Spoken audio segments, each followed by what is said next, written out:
Good morning, students. Today I am going to discuss about this concept, equipotential surface. As you know, what is electric potential, and also we derived the equation for electric potential due to a point charge and a dipole. I think all of you studied the two derivations, electric potential due to a point charge, electric potential due to a dipole on axial region and equatorial region. And the result obtained are, for a point charge, electric potential is 1 by 4 pi epsilon 0 q by r. Electric potential due to a dipole on axial region, you got the result as 1 by 4 pi epsilon 0 p divided by r square minus l square. On the equatorial region of a dipole, the result for electric potential is 0. I think we derived all these three results in the earlier class. Today our discussion is on equipotential surface. As the name itself says, it's a surface at every point on which electric potential is constant. So what is the definition of equipotential surface? It's a surface at every point on which electric potential remains constant.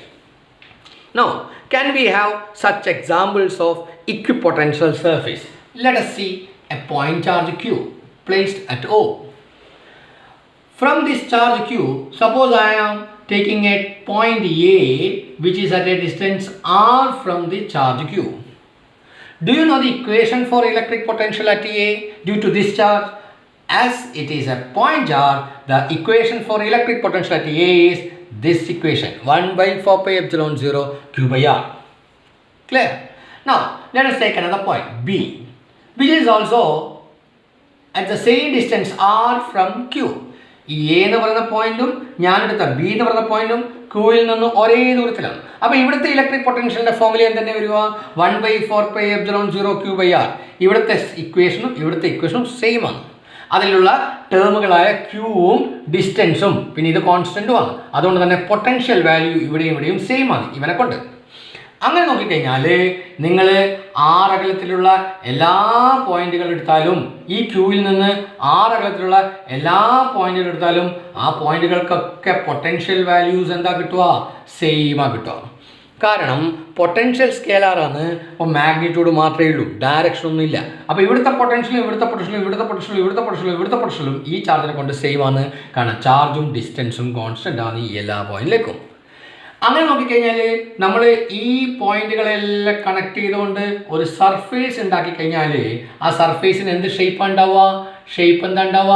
Spherical ഷേപ്പാണ് ഉണ്ടാവുക. അപ്പോൾ ഒരു example കിട്ടിയില്ലേ? Spherical equipotential surface. ആരുണ്ടാക്കുന്ന surface ആണ് spherical equipotential surface? Point charge. So what is equipotential surface? It's a surface at every point on which electric potential remains constant. So you have to take down heading a equipotential surface. The heading എഴുതുക, the definition ആയിട്ട് എഴുതുക. It is such a surface at every point on which electric potential remains constant. തൊട്ട് താഴെ example of equipotential surface എന്ന് പറഞ്ഞിട്ട് ഈ figure വരക്കുക. എന്നിട്ട് എക്സാമ്പിൾ എഴുതുക. എന്താ എക്സാമ്പിളായിട്ട് വേർഡ്സിൽ എഴുതേണ്ടത്? പോയിന്റ് ചാർജ് പ്രൊഡ്യൂസ് എന്ത് ഷേപ്പ്? ഇക്വിപൊട്ടൻഷ്യൽ സർഫേസിൻ്റെ ഷേപ്പ് ഏതാ? Spherical. Point charge produce spherical equipotential surface എന്ന് പറഞ്ഞിട്ട് ഇത് വരക്കുക. ഇനി ഈ പോയിന്റ് ചാർജിനെ കൊണ്ട് ഈ ഒറ്റ സ്ഫെറിക്കൽ ഇക്വിപൊട്ടൻഷ്യൽ സർഫേസേ ഉള്ളൂ? അല്ല, ഇത് വേറൊരു സ്ഫെറിക്കൽ സർഫേസ് ആണ്. ഇതും ഇക്വിപൊട്ടൻഷ്യൽ ആണ്. കാരണം ഇവിടത്തേക്കുള്ള ദൂരവും ഈ ചാർജിൽ നിന്ന് ഈ സർഫേസിലെ എല്ലാ പോയിന്റിലേക്കും ദൂരം തന്നെയായിരിക്കും. ഈ ആറായിരിക്കില്ല, കുറച്ച് വലിയ ആറായിരിക്കും, പക്ഷെ അത് കോൺസ്റ്റന്റ് ആണല്ലോ. അപ്പം ഈ സർഫേസും equipotential. That means a point charge produce concentric spherical equipotential surface എന്നാ പറയുക. കോൺസെൻട്രിക് അതായത് ചാർജിനെ സെൻറ്ററാക്കി വെച്ചിട്ട് ഈ സ്ഫിയറും ഒക്കെ ഇക്വിപൊട്ടൻഷ്യലാണ്. ഇതും ഒരേ പൊട്ടൻഷ്യലാണെന്നാണോ അർത്ഥം? അല്ലല്ല. ഇതൊരു ഇക്വിപൊട്ടൻഷ്യൽ, ഇത് വേറൊരു ഇക്വിപൊട്ടൻഷ്യൽ. ഇവിടുത്തെ പൊട്ടൻഷ്യൽ വാല്യൂ ഡിഫറെൻ്റ് ആണ്. പക്ഷേ ഈ സർഫേസിൻ്റെ മുകളിലുള്ള എല്ലാ സ്ഥലത്തെയും പൊട്ടൻഷ്യൽ വാല്യൂ സെയിം ആണ്. ഇനി ഇവിടുത്തെ പൊട്ടൻഷ്യലാണോ കൂടുതൽ? ഇവിടുത്തെ പൊട്ടൻഷ്യലാണ് കൂടുതൽ. കാരണം ഡിസ്റ്റൻസ് കുറയുമ്പോൾ പൊട്ടൻഷ്യൽ വാല്യൂ കൂടുക. അപ്പോൾ അങ്ങോട്ട് പോകുന്നതിനനുസരിച്ച് പൊട്ടൻഷ്യൽ വാല്യൂ കുറഞ്ഞു വരും. മനസ്സിലാവുന്നുണ്ടോ? ഇനി ഈ പോയിന്റ് ചാർജിനെ കൊണ്ടുള്ള ഇലക്ട്രിക് ഫീൽഡിന്റെ ഡയറക്ഷൻ നോക്ക്. ഇലക്ട്രിക് ഫീൽഡ് ഇങ്ങനെയല്ല, റേഡിയലി ഔട്ട്വേർഡ് അല്ലേ. പോസിറ്റീവ് ചാർജിനെ കൊണ്ട് ഇലക്ട്രിക് ഫീൽഡ് റേഡിയലി ഔട്ട്വേർഡ്. അപ്പോൾ ഇവിടെ ശ്രദ്ധിച്ച് നോക്കിയട്ടെ, ഇലക്ട്രിക് ഫീൽഡിന്റെ ഡയറക്ഷനും ഇക്വിപൊട്ടൻഷ്യൽ സർഫേസുമായിട്ട് എങ്ങനെയാണ് പോകുന്നത് നോക്ക്. ഇലക്ട്രിക് ഫീൽഡിന്റെ ഡയറക്ഷൻ ഇക്വിപൊട്ടൻഷ്യൽ സർഫേസിന് പെർപെൻഡിക്കുലർ ആയിട്ടാണുള്ളത്. So this is one of the property of equipotential surface. എന്താ property? Electric intensity is always directed normal to a equipotential surface. ഇതന്നെയാണ് ഇക്വിപൊട്ടൻഷ്യൽ സർഫേസ് എന്ന് പറയുന്ന കൺസെപ്റ്റിനുള്ള റെലവൻസ്. എന്തുകൊണ്ടാണ് നമ്മൾ ഇക്വിപൊട്ടൻഷ്യൽ സർഫേസ് എന്ന് പറഞ്ഞ കൺസെപ്റ്റ് പഠിക്കാനുണ്ടായ കാരണം ഇതാണ്. ഇക്വിപൊട്ടൻഷ്യൽ സർഫേസിന് കുറേ പ്രോപ്പർട്ടീസ് ഉണ്ട്. പല പ്രോപ്പർട്ടിയും ഇലക്ട്രിക് ഫീൽഡുമായിട്ട് ലിങ്ക്ഡ് ആണ്. അതിൽ ഒന്നാമത്തെ പ്രോപ്പർട്ടി നമ്മൾ ഓൾറെഡി പറഞ്ഞു കഴിഞ്ഞു. ഇനി നമ്മൾ ഡിസ്കസ് ചെയ്യാൻ പോകുന്നതാണ് എന്ത്? പ്രോപ്പർട്ടീസ് ഓഫ്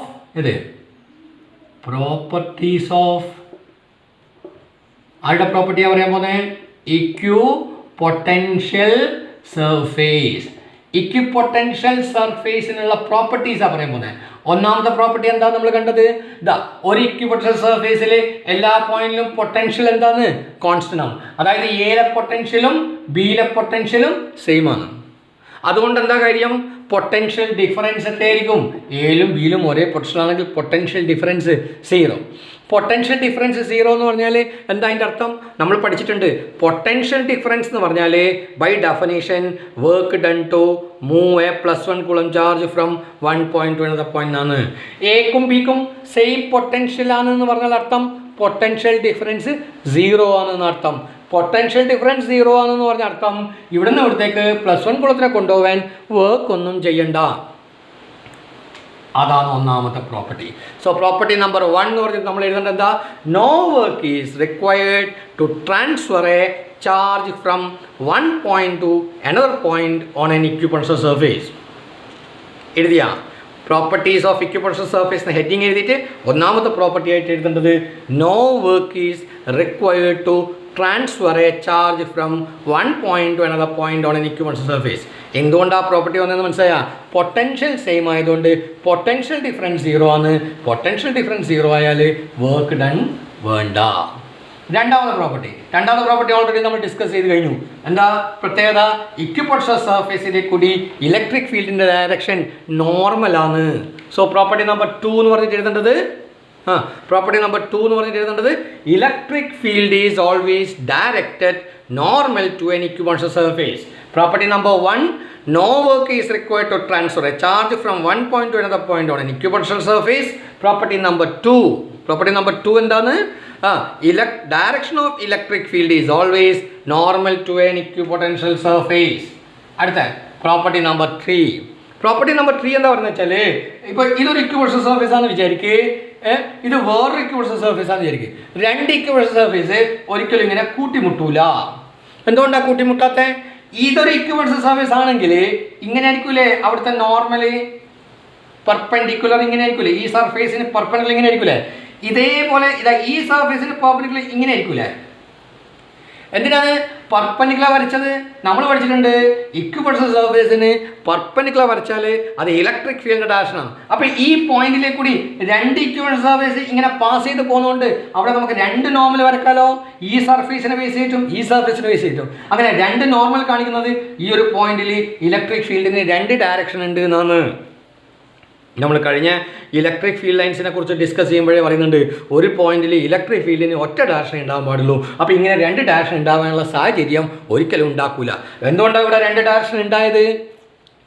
രണ്ട് ഇക്വിപൊട്ടൻഷ്യൽ സർഫേസ് മീറ്റ് ചെയ്തുകൊണ്ടാണ്. അങ്ങനെ മീറ്റ് ചെയ്യില്ലാന്ന് അർത്ഥം. സോ മൂന്നാമത്തെ പ്രോപ്പർട്ടി ആയിട്ട് എഴുതേണ്ടത് no two equipotential surface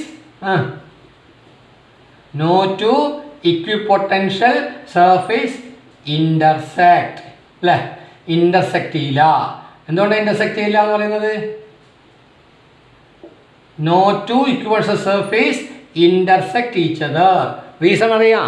Y അഥവാ ക്വസ്റ്റ്യൻ ചോദിച്ചിട്ട് നമ്മൾ എഴുതേണ്ടത് റീസൺ ആയിട്ട് എഴുതേണ്ടത് എന്താ? If two equipotential surface intersect at the point of intersection we can draw two normals. നേരത്തെ കഴിഞ്ഞ ചാപ്റ്ററിൽ no two electric field lines can intersect each other എന്ന് പറഞ്ഞിട്ടൊരു ക്വസ്റ്റ്യൻ ഉണ്ടായിരുന്നു. അതിൻ്റെ ആൻസർ പറയുന്നത് അവിടെ ടാൻജൻ്റ് ആണ് ഇലക്ട്രിക് ഫീൽഡ് ഡയറക്ഷൻ. ഇവിടെ ടാൻജൻ്റ് ഒന്നും തരൂല. ഇക്വിപൊട്ടൻഷ്യൽ സർഫേസിന് ടാൻജൻ്റ് വരച്ചിട്ട് കാര്യമൊന്നുമില്ല. ഇക്വിപൊട്ടൻഷ്യൽ സർഫേസിന് പെർപെൻഡിക്കുലർ വരച്ചാലാണ് അത് ഇലക്ട്രിക് ഫീൽഡ് തരും. അപ്പോൾ രണ്ട് സർഫേസ് ഇൻ്റർസെക്ട് ചെയ്താൽ ആ പോയിന്റ് ഓഫ് ഇൻ്റർസെക്ഷനിൽ നമുക്ക് രണ്ട് നോർമൽ വരക്കാൻ പറ്റും. ആ രണ്ട് നോർമൽ കാണിക്കുന്നത് ഇലക്ട്രിക് ഫീൽഡിന് രണ്ട് ഡയറക്ഷൻ ആ പോയിന്റിൽ ഉണ്ട് എന്നാണ്. ഒരു പോയിന്റിൽ ഒരിക്കലും രണ്ട് ഡയറക്ഷൻ ഇലക്ട്രിക് ഫീൽഡിന് പോസിബിൾ അല്ല. അപ്പോൾ നമ്മൾ 3 പ്രോപ്പർട്ടിയാണ് ഇപ്പോൾ ഡിസ്കസ് ചെയ്തത്. ഒന്നാമത്തെ പ്രോപ്പർട്ടി പറയുന്നത് no work is required to transfer a charge from one point to another point on equipotential surface. രണ്ടാമത്തെ പോയിന്റ് ആയിട്ട് നമ്മൾ എഴുതിയത് electric field is always directed normal to an equipotential surface. മൂന്നാമത്തെ പോയിന്റ് ആയിട്ട് എഴുതുന്നത് no two equipotential surface can intersect each other. No two equipotential surface can intersect each other. രണ്ട് equipotential surface കൂട്ടിമുട്ടില്ല.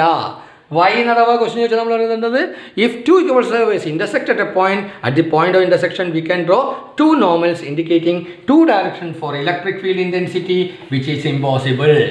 ഇനി ഒരു പ്രധാനപ്പെട്ട കാര്യം കൂടി പറയാനുണ്ട്. ഈ ഇക്വിപൊട്ടൻഷ്യൽ സർഫേസിന് വെറും സ്ഫെറിക്കൽ ഷേപ്പ് മാത്രമേ ഉള്ളൂ? ഇല്ല, വേറെയും ഷേപ്പ് ഉണ്ട്. പക്ഷേ സോഴ്സ് മാറ്റണം. ഇതിപ്പോൾ ആരുണ്ടാക്കിയതാണ് സ്ഫെറിക്കൽ ഷേപ്പുള്ള ഇക്വിപൊട്ടൻഷ്യൽ സർഫേസ്? പോയിന്റ് ചാർജ് ഉണ്ടാക്കിയത്. നമുക്ക് പ്ലെയിൻ ഇക്വിപൊട്ടൻഷ്യൽ സർഫേസ് ഉണ്ടാക്കണം. പ്ലെയിൻ ഇക്വിപൊട്ടൻഷ്യൽ സർഫേസ് ഉണ്ടാക്കണം. ആരുണ്ടാക്കുന്ന അറിയാം? നമ്മൾ പഠിച്ചിട്ടുണ്ട് ഷീറ്റ് ഓഫ് ചാർജ്. കഴിഞ്ഞ ചാപ്റ്ററിൽ നമ്മൾ ഡിറൈവ് ചെയ്തിട്ടുണ്ട്. ഒരു തിൻ ഷീറ്റ് ഓഫ് ചാർജിനെ കൊണ്ടുള്ള ഇലക്ട്രിക് ഫീൽഡ് എങ്ങനെയായിരുന്നോ? ഇലക്ട്രിക് ഫീൽഡ് ഇങ്ങനെയാണ്. ഇങ്ങനെയല്ലേ ഇലക്ട്രിക് ഫീൽഡ്? ആരെ കൊണ്ടുള്ള ഇലക്ട്രിക് ഫീൽഡ്? ഷീറ്റ് ഓഫ് ചാർജിനെ കൊണ്ട്. അപ്പോൾ ഇതെല്ലാം ഇലക്ട്രിക് ഫീൽഡ് ആണെങ്കിൽ ഈ ഡയറക്ഷനെല്ലാം പെർപെൻഡിക്കുലർ വരച്ചാൽ എങ്ങനെയായിരിക്കും ഷേപ്പ്? ഇതെങ്ങനെയായിരിക്കും ഷേപ്പ്? എന്ത് shape? Plane shape. So who produce plane equipotential surface? Sheet of charge. A thin infinite sheet of charge produce plane equipotential. അപ്പോൾ രണ്ട് എക്സാമ്പിൾസ് കിട്ടി. സ്ഫെറിക്കൽ ഇക്വിപൊട്ടൻഷ്യൽ സർഫേസ് ഉണ്ടാക്കുന്ന ആരാണ്? Point charge. Plane equipotential surface ഉണ്ടാക്കുന്ന ആരാണ്? Sheet of charge. ഇനി വേറെയും examples ഉണ്ട്. അടുത്ത എക്സാമ്പിളായിട്ട് പറയാൻ പോകുന്നത് ഇപ്പോൾ നമ്മൾ രണ്ട് പോസിറ്റീവ് ചാർജ് എടുത്തു എനിക്ക്. രണ്ട് പോസിറ്റീവ് ചാർജ് പ്ലസ് ക്യൂ. ഇവരുടെ ഇടയിലുള്ള ഇക്വിപൊട്ടൻഷ്യൽ സർഫേസിൻ്റെ ഷേപ്പ് എന്തായിരിക്കും? ഇവരുടെ ഇടയിലുള്ള ഇക്വിപൊട്ടൻഷ്യൽ സർഫേസിൻ്റെ ഷേപ്പ്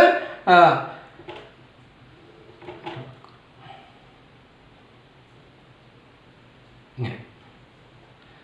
ഓരോന്നും സ്ഫെറിക്കലാണ്. രണ്ടെണ്ണം അടുത്തടുത്തൊക്കെ വരുമ്പോൾ ആ സ്ഫിയർ ഇങ്ങനെയാവും. കൂട്ടിമുട്ടരുത്. ഇതിങ്ങനെ. റെഡി? ഇവിടെ ഡിസ്റ്റൻസ് കുറച്ചിട്ടും ഇവിടെ ഡിസ്റ്റൻസ് കൂട്ടിയിട്ടും ഉണ്ടാവുക. ഒരു ഓവൽ ഷേപ്പാണ്. റെഡി? അവസാനം ഇതിങ്ങനെയല്ലോ. ഇത് എന്തിൻ്റെ എക്സാമ്പിൾ? രണ്ട് പോസിറ്റീവ് ചാർജിനെ കൊണ്ടുള്ള ഇക്വിപൊട്ടൻഷ്യൽ സർഫേസ് ഇങ്ങനെയാണ് ഷേപ്പ്. രണ്ട് പോസിറ്റീവ് ചാർജ്. അതുപോലെ ഇനി വേണ്ടത് ഒരു പോസിറ്റീവും നെഗറ്റീവും ആണെങ്കിൽ, ഇതിന് പകരം പോസിറ്റീവും നെഗറ്റീവ് ആണെങ്കിൽ, പോസിറ്റീവിൻ്റെ ഇക്വിപൊട്ടൻഷ്യൽ സർഫേസ് ആണ് ഇത്. ഇനി പോസിറ്റീവ് നെഗറ്റീവ് ഉണ്ട്. പോസിറ്റീവ് നെഗറ്റീവ് ഉണ്ടാകുമ്പോൾ ഇങ്ങനെയാണ്. ഒരു പോസിറ്റീവ് ചാർജ് ഒരു നെഗറ്റീവ് ചാർജ് ആണെങ്കിൽ ഇങ്ങനെ വരും. അല്ല ഇക്വിപൊട്ടൻഷ്യൽ സർഫേസ്. ഇവിടെ ശ്രദ്ധിച്ചാൽ വ്യത്യാസം മനസ്സിലാവേ. ഇവിടെ ഈ രണ്ട് ചാർജിൻ്റെ ഇടയിലുള്ള സ്ഥലത്ത് ഇക്വിപൊട്ടൻഷ്യൽ സർഫേസ് അടുത്തടുത്ത് ഇവിടെ ദൂരെ പോകും. ഈ ഭാഗത്ത് ദൂരെ പോകും. ഇവിടെ ദൂരെ പോകും. ഇവിടെ അടുത്തടുത്ത് വരും. മനസ്സിലായോ? ഇവിടെ കമ്പാരിറ്റീവ്ലി ഡിസ്റ്റൻസ് കുറവും ഇവിടെ കമ്പാരിറ്റീവ്ലി ഡിസ്റ്റൻസ് കൂടുതലാണ്. അതുകൊണ്ട് തന്നെ ഇലക്ട്രിക് ഫീൽഡ് സ്ട്രോങ് ആയ സ്ഥലത്ത് ഇക്വിപൊട്ടൻഷ്യൽ സർഫേസ് അടുത്തടുത്താണ് വരിക. ഇലക്ട്രിക് ഫീൽഡ് സ്ട്രോങ് ആയ സ്ഥലത്ത് ഇക്വിപൊട്ടൻഷ്യൽ സർഫേസ് അടുത്തടുത്ത് വരും. ആ കാര്യം ശ്രദ്ധിക്കണം. സോ ഇതൊക്കെയാണ് ഇക്വിപൊട്ടൻഷ്യൽ സർഫേസിൻ്റെ ഷേപ്പ്. അപ്പോൾ നിങ്ങൾ ഈ ഷേപ്പുകളെല്ലാം വരച്ചോക്കണം. ഇത് equipotential surface around two positive charge, equipotential surface around positive and negative charge. പിന്നെ നമ്മൾ രണ്ട് എക്സാമ്പിൾ പറഞ്ഞിട്ടുണ്ട്. Point charge produce spherical equipotential surface. പിന്നെ നമ്മൾ എക്സാമ്പിൾ പറഞ്ഞത് sheet of charge produce plane equipotential surface. അപ്പോൾ വാട്ട് ഈസ് ഇക്വിപൊട്ടൻഷ്യൽ സർഫേസ് എഴുതി വെക്കണം. പ്രോപ്പർട്ടീസ് ഓഫ് ഇക്വിപൊട്ടൻഷ്യൽ സർഫേസ് എഴുതി വെക്കണം. എക്സാമ്പിൾസ് ഓഫ് ഇക്വിപൊട്ടൻഷ്യൽ സർഫേസ് എന്ന് പറഞ്ഞിട്ട് സ്ഫെറിക്കൽ, പ്ലെയിന്, അതുപോലെ ഈ രണ്ട് ഷേപ്പിൻ്റെ example. Okay, that's about equipotential surface. Okay, clear.